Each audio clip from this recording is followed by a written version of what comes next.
Hello guys, welcome back to my channel Priya's blog. আর আজকে নতুন একটি ভিডিওতে কিন্তু তোমাদের অনেক অনেক স্বাগত।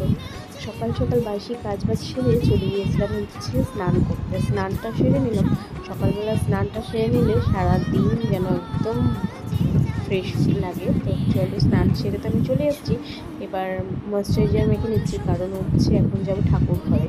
আর ময়েশ্চারাইজার না মাখলে তোমরা তো জানো যে স্কিনটা ভীষণ ড্রাই হয়ে যায়। আর এদিকে চুলটাও আমি আঁচড়ে নিলাম। আমাদের বিবাহিত মহিলাদের না খোলা চুলে সিঁদুর পরতে নেই, তো তাই চুলটা আঁচড়ে বেঁধে নিয়েছি।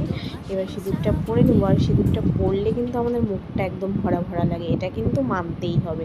সিঁদুরের একটা আলাদাই সৌন্দর্য রয়েছে। আর কপালটাও ফাঁকা রয়েছে, তার মধ্যে একটা আমি টিপ পরে নিলাম। এবার আমার সাজ সম্পূর্ণ। এবার চলে গেছি ঠাকুর ঘরে। আমার গোপু সোনারা এখনও ঘুমোচ্ছে।